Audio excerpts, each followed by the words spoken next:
Mighty Morphin Power Rangers Teenage Mutant Ninja Turtles 3 Issue 1 starts off with a bang. Ryan is not pulling any punches with Issue 1 with right away, starting with the conflict, starting with the chaos, and I'm excited to see where this 5-part series is going to go because right away, right off the jump, things are already getting set up, things are already looking crazy, and I have no idea what's going to happen next. But we've got Ryan Parrott back once again writing this series, an artwork done by Vincenzo Federici. I do apologize if I butchered your name. But we've got Rao Angulo doing the coloring and Ed Dukeshire doing the lettering. This 5-part miniseries, I'm excited because right away it hooks you as soon as you open up the first couple of pages and you keep reading. And then the ending, like I said, Ryan is not pulling any punches here with what happens at the end of this issue, and I am excited to see where it's going to go next. So the issue opens up on an interesting note where it says the end, and we see the rad bug falling out of the sky, and you see a bunch of Foot Clan ninjas, but you also notice that they've been powered up with sort of the Z symbol that Lord Zedd placed on the Z putties. So we've got Zedd putties and Zedd ninjas roaming around the place. So you've got Tommy and Leo jumping out of the rad bug, and they're fighting off all these putties and fighting off all these ninjas, and we have no idea what's going on, but they're trying to reach the command center, and apparently the world is ending, and like I said, we have no idea what's going on right now because it looks like it's the end of the world and something bad happened because Leo makes a comment that they let everyone down and it's only a matter of time before. And we don't really get an answer to what's happening because Tommy looks up at the sky and says, "Oh my God." And that's where this sort of flash forward ends as we jump back into the past 3 weeks earlier before all of this went down. So right away, Ryan is setting up the stakes with this giant mystery, this end of the world thing happening. Leo and Tommy are working together and they're trying to sort of get to the command center.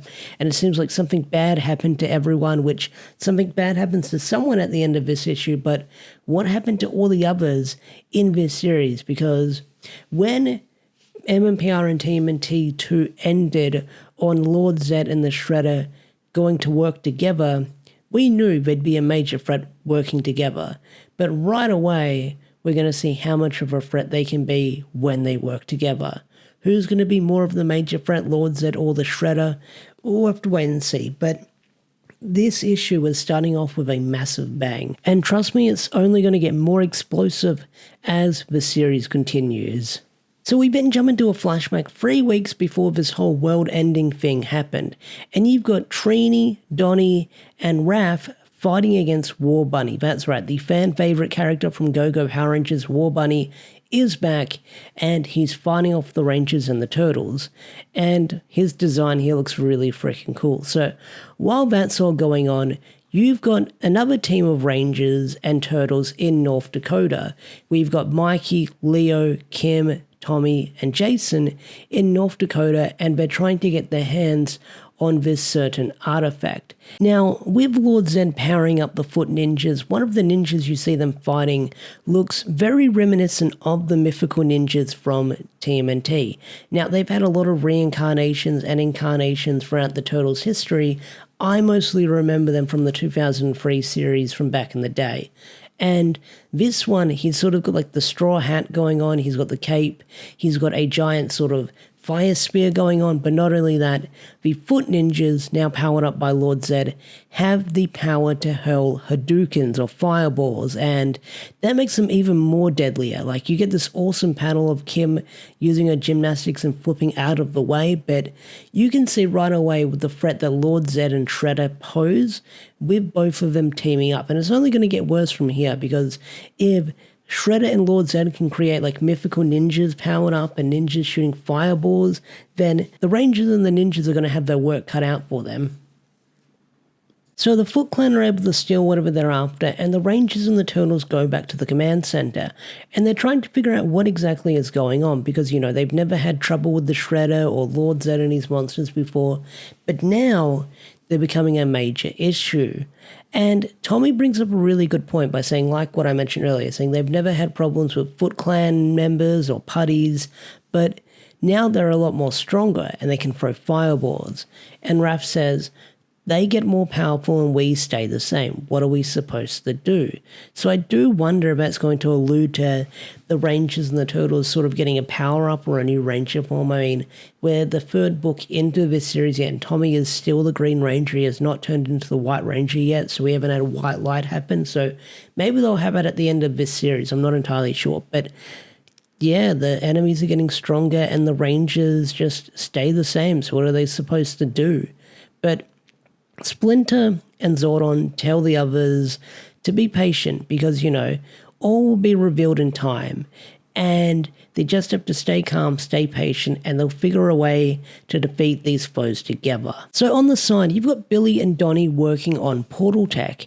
And one thing they're looking for is they're looking for other dimensions aside from Dimension X. But one thing Billy notes that he's looking for is dimensions that have other Rangers. Now, we know that there are other Rangers in different dimensions like RPM and Dino Charge and stuff like that, plus the whole multiverse that this comic has introduced. So we might see other Rangers from other dimensions show up, but Billy is unable to find anyone, so it looks like the Rangers might be on their own for now. But you've got also April and Casey helping out the neutrinos as well, and Donnie does say, like, if you ever need any help, then we can lend you a hand, but Trini's unsure about that with everything going on and says that, well, the Rangers and the Turtles might need help if things keep up the way they're going. So to get an idea with what Lord Zedd and Shredder are doing, Raph and Tommy decide to go to the moon and basically do a stealth mission and a recon mission to get as much information they can so they can figure out what the hell they're planning. And this is when shit hits the fan. So after that, you then have War Bunny begging the Shredder for forgiveness on the Moon Palace, and the Shredder says this was all part of his master plan, where War Bunny was meant to be a distraction for the Rangers so Karai can go in there and steal whatever they were looking for. Now, Karai in this crossover series has been kind of non-existent. She was in the first crossover for like a few issues, but like on a few panels. And then in the second one, I think she never made a single appearance. It was mostly the Shredder being front and center. So it's crazy that we didn't see much of Karai within these books. Was she in the second one? I can't remember, it's been so long. But Karai has barely had a big role in this crossover. I'm hoping she gets sort of a bigger role within this series because Karai is a serious threat when she can be, but she's been kind of taking a back seat within this crossovers, but it is what it is. I just want to see Karai do more shit because like Karai in the IDW comics is freaking badass from what I've been learning about.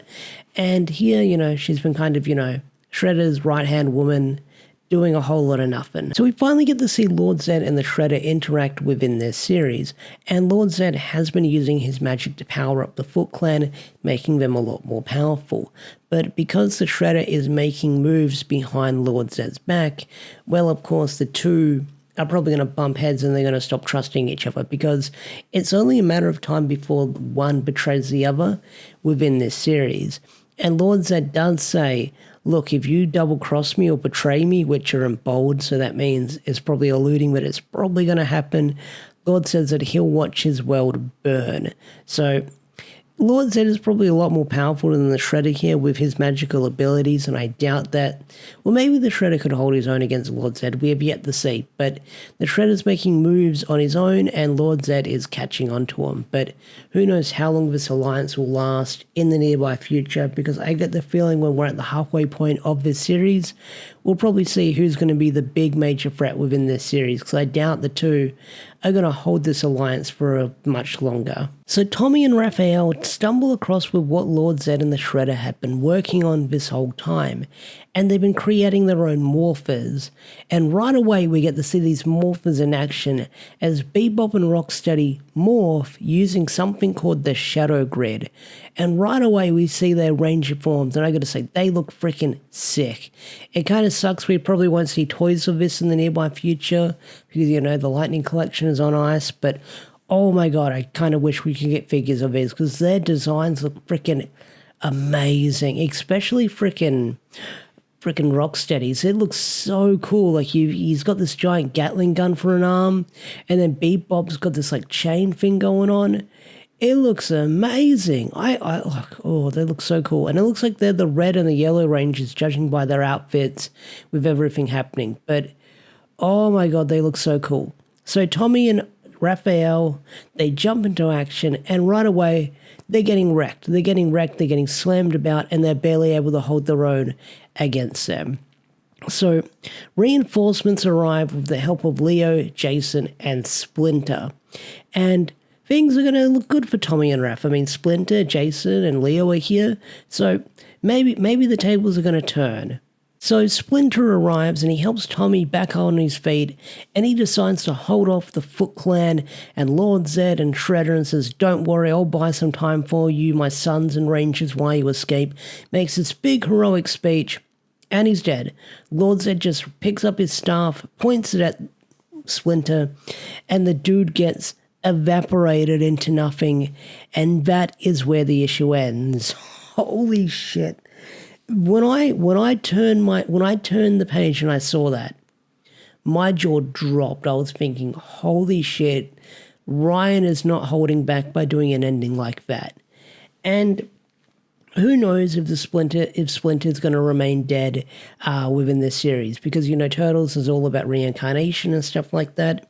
Thank good there's nothing left of him if he got like evaporated by Lord Zedd's staff, because, you know, we've already got the mainline TMNT comic going on by IDW and Donnie's talking to a dead rat, so hopefully we don't see any of that here. But yeah, Splinter's dead. That's where the issue ends. Like I said, Ryan is killing it. No pun intended, and I can't wait to see where issue 2 is going to go when that drops next month in September. So, what did you think of the first issue of MMPR and TMNT 3? Tell me in the comment section down below. I'd love to hear your thoughts and opinions. And with that said, I will catch you guys later. Peace out. Take care. Bye.